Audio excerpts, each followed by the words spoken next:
The tide is out. In the quiet it leaves behind, old things surface, stories that only show themselves when the world goes still. This is low tide lore. Tonight, the rain-soaked shrine where tigers walk in thunder. Settle in and let the water stay low a while. The rain reaches the temple before I do, moving up the valley in a gray curtain you can watch travel ridge to ridge, like something poured rather than fallen. By the time I am on the stone steps, it has found me, cold through the shoulders of my coat, and Jirisan has gone the color of wet slate, every pine a darker smear against a darker sky.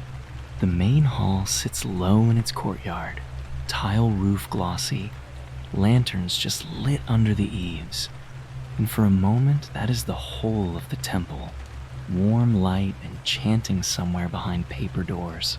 But there is another building, higher up, past a break in the stone wall, up a set of steps no wider than a single foot, and that is where I am going tonight.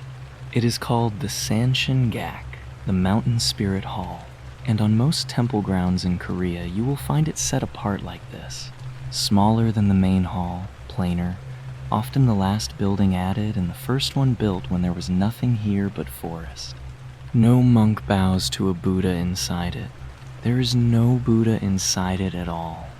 There is an old man with white eyebrows long enough to touch his shoulders, seated under a twisted pine, holding a fan of white feathers or sometimes a scroll, and beside his knee, close as a dog to its master, a tiger.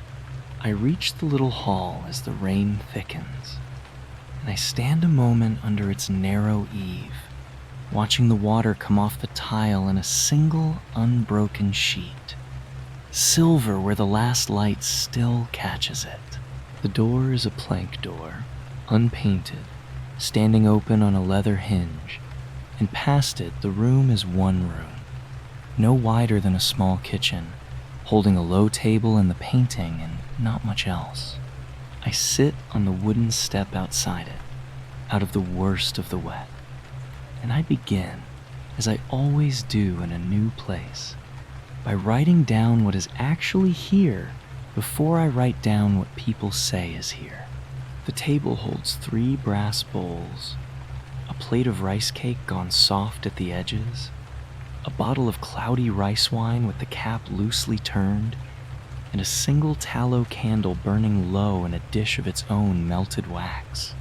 The painting itself is old cloth, the colors gone, the soft brown of tea, and the old man's robe, once perhaps a deep indigo, has faded to the color of a bruise healing. The tiger is the part that always stops me. It does not crouch. It does not snarl. It lies curled at the old man's feet with its front paws crossed, and its face, if you look at it long enough in low light, is almost fond, almost amused, the way a cat looks when it has decided you are no threat at all. In the folk word for it, this old man is Sanshin, the mountain spirit, sometimes called Sansilyong, and every peak of any size in this country is said to keep one, though no 2 paintings show quite the same face. He is older than the temple around him, far older.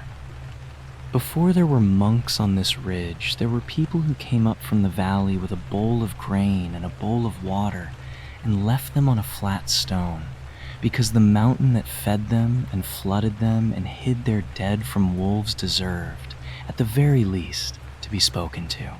When Buddhism came to this peninsula and began building halls on these same slopes, it did not clear the mountain spirit out. It built him a room of his own, usually the last stop on the path up, above the bell pavilion, above the hall of the Buddha, closest to the ridge line, as if to say the newer faith knew exactly whose ground it was borrowing. The rain settles into a rhythm now, steady rather than driving, And somewhere far down the valley, a long roll of thunder moves through, low, unhurried, more felt in the chest than heard in the ear. I count the space after it out of old habit, the way you count after lightning. Though up here in the cloud and the trees, I never once see the flash, only the dark going a shade paler for half a second, somewhere behind the ridge. The old telling, the one the shamans in these mountains still keep, says the mountain spirit and the tiger were not always so easy with each other.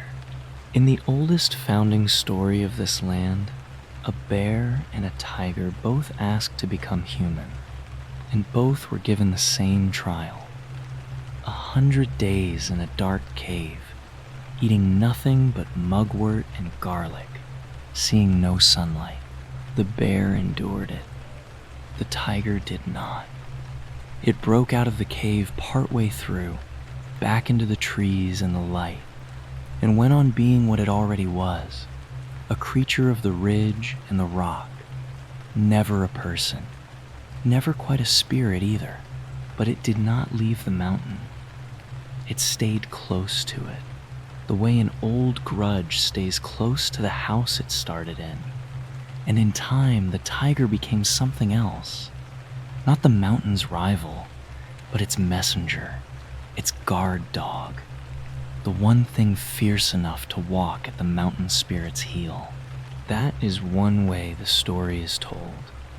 There is another, older still, that says the mountain spirit is a king who once ruled in the valleys below, who grew old, laid down his crown, and walked up into the peaks to become the mountain itself, and the tiger simply followed him up, the way a dog follows a man out of a burning house and never goes back.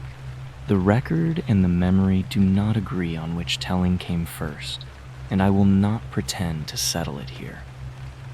What both agree on is the shape of the ending. An old man, a tiger, a room at the top of the path. The candle in the little hall gutters once in a draft I cannot place, since the door is open only to a covered eave, and steadies again, and by its light the tiger's crossed paws throw a shadow long across the floorboards. I hear a footstep on the stone path below, slow, unbothered by the wet, and a woman comes up out of the mist with a folded oilcloth over her shoulders and a fresh bottle of rice wine in one hand. She is the one who keeps this shrine, though keeps is a loose word for it. She does not live up here. She comes twice a day, once at dusk and once before first light, rain or clear, and has done, she tells me later, for 11 years. She does not ask why I am sitting on the step in the wet. People who come to watch this room at night are not so unusual, she says, though most of them do not stay past midnight, and most of them are not writing anything down. She kneels at the low table, pours the old wine out onto the ground beside the step, a small, dark stain that the rain takes within a minute, and fills the cup fresh from the new bottle. She lights a second candle from the first, sets it beside the painting, and bows 3 times, forehead nearly to the boards, unhurried, the way you would bow to an old relative you saw every week of your life and never once thought to explain yourself to. She tells me, without my asking, that the rice cake is not for the mountain spirit's hunger. It is for whatever comes up from the forest in the night and is hungry in the ordinary way. A marten, a badger, once, years ago, a young boar that ate the whole plate and left muddy prints across the floor she had to scrub for a week. The mountain spirit does not need the rice, she says. He only likes that it is offered. She leaves as she came, unhurried down the wet steps, oilcloth over her shoulders, and the rain fills in behind her footsteps within seconds, and I am alone again with the candle and the painted tiger and the sound of water finding every low place in the stone. It is full dark now, the kind of dark this range keeps even in a country as crowded as this one, because the ridges fold in on themselves, and the valley towns are all behind another shoulder of rock, their light swallowed before it climbs this high. Thunder again, closer this time, enough that I feel the boards under me answer it. And the rain on the tile roof changes pitch for a moment, heavier, before easing back. I keep my notebook under the eave and write by candlelight borrowed from the shrine's own flame, and I find myself, not for the first time tonight, thinking about how recently the tiger in that painting was still a fact of these slopes, and not only a picture of one. There were tigers on this peninsula within memory of people whose grandchildren are alive today. Not many, by the end, and hunted hard. First for the fear of them, later for the market in their bones and their pelts. But they were here, in these same folds of pine and oak, well into the last century. The last confirmed ones went quietly, the way a species goes when no one is keeping the record on purpose. A trapper's account here, a government bounty list there, and then simply an absence no one marked the date of. So the tiger at the old man's feet in every Sanshin gack on every mountain in this country is, in a way I do not think the painters intended, but cannot now avoid, a memorial as much as a myth. It is the one place left where the animal still lies down easy in these mountains, curled, unafraid, its paws crossed under a candle that someone lights twice a day, whether or not a single visitor climbs the path to see it. Somewhere below the shrine, down past the stone wall, I hear what I take to be a water deer moving through the wet brush. Not a call, just the particular weight of a small hoof finding uncertain ground. A pause, another step. These deer keep no antlers here. The males carry two long curved tusks instead, like something out of an older design of animal, and they move through wet forest at night with a caution that has nothing showy in it at all. I do not see it.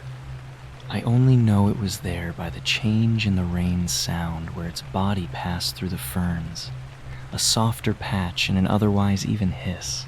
Higher up on the exposed rock where the tree line gives out, there are goral on a night like this too. Sure-footed little mountain antelope that stand out on the wet granite in weather that would put most other animals under cover, chewing calmly on lichen no thicker than paint. I do not see them either. But I know this ridge well enough now to know they are there, holding still against the rock face in a way that makes them, from any distance, simply more mountain. This range keeps one more animal now that it did not keep 20 years ago. The Asiatic black bear, brought back to Jirisan in a slow, careful, decades-long effort, a handful of cubs at a time, radio collars, long winters of counting and waiting to see if the mountain would hold them. It has, mostly. There are more of them now than there were, moving through these same ridges the tiger once moved through. And I think of the old founding story again. The bear who endured the dark and became a person, patient as stone, still walking here after everything else that shared its cave has gone. The rain has no interest in any of this, of course.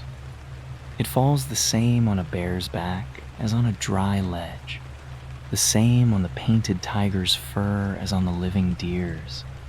And that plainness is, I think, part of why a mountain is trusted as a god here, and not just admired as a view.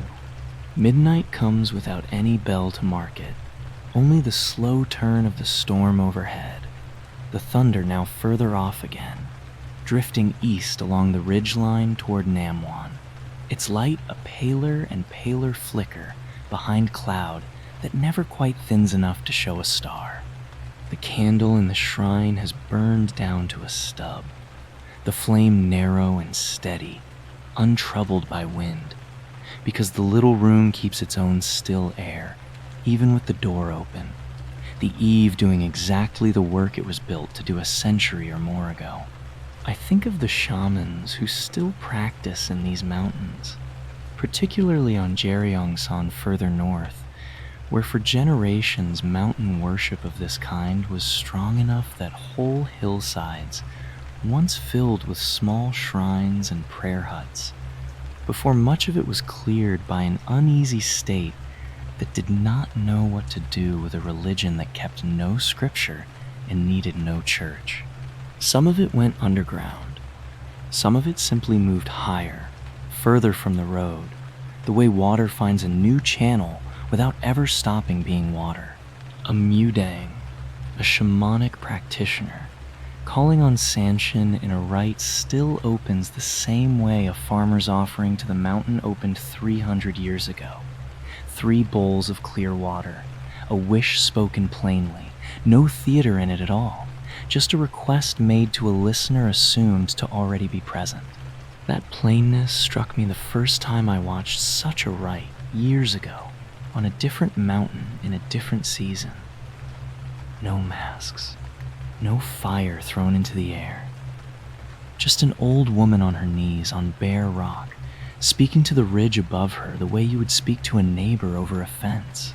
The storm shifts again around 1 a.m, the rain easing to something almost gentle, a fine mist you feel more on the back of the hand than here on the roof. And in that quiet, the mountain seems to lean in closer, if a mountain can be said to lean. I think this is the hour the old paintings are made for. Not the bright noon hour when a temple courtyard is full of visitors taking photographs of the lotus lanterns, but this one, the hour when the only eyes on the painted tiger are your own. And it is easy, sitting this close to real dark, to believe the old man under the pine has been awake the whole time too. The rice cake on the offering plate has gone translucent with damp.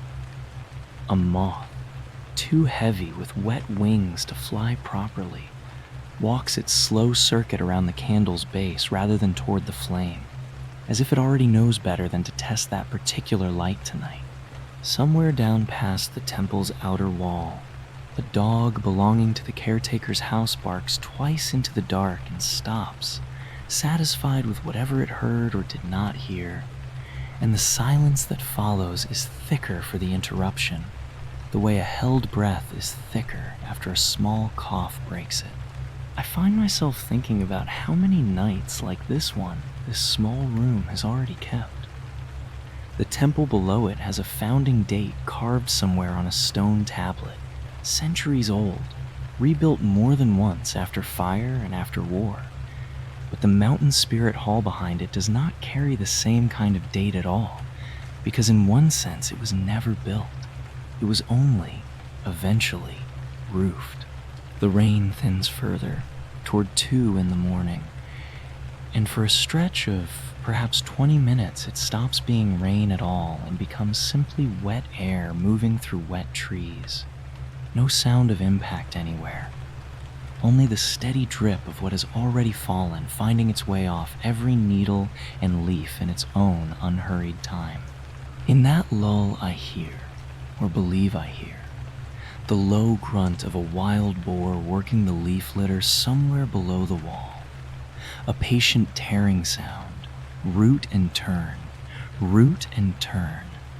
The sound of an animal that has never once in its life needed to hurry. It does not come near the shrine. Boar rarely do, the caretaker told me earlier, though she remembers that one exception years back, the muddy plate, the week of scrubbing, told with more fondness than complaint, as though the mountain had simply reminded her whose hall she was cleaning. I try, in this stretch of quiet, to picture the room as the villages below it would have seen it 200 years ago, before the current tile roof, before the current candle dish, back when the offering might have been barley instead of rice, and the painting some earlier canvas long since lost to damp and replaced. The particulars would have shifted. The posture of the thing would not have. An old man, a tiger, a bowl set out at dusk by someone who needed the mountain to keep on being generous through one more winter. Thunder returns around 3, distant enough now that it arrives as pure sound with no felt weight behind it, rolling once, long, somewhere out past the far ridge toward the coast. And the mist in the trees below the shrine catches what little light the candle throws and holds it, briefly, like smoke over water. I think of the fan the old man holds in some of these paintings, the white feather fan, set in the old telling to be able to summon wind or still it, to call fog up out of a valley or clear it in a single stroke.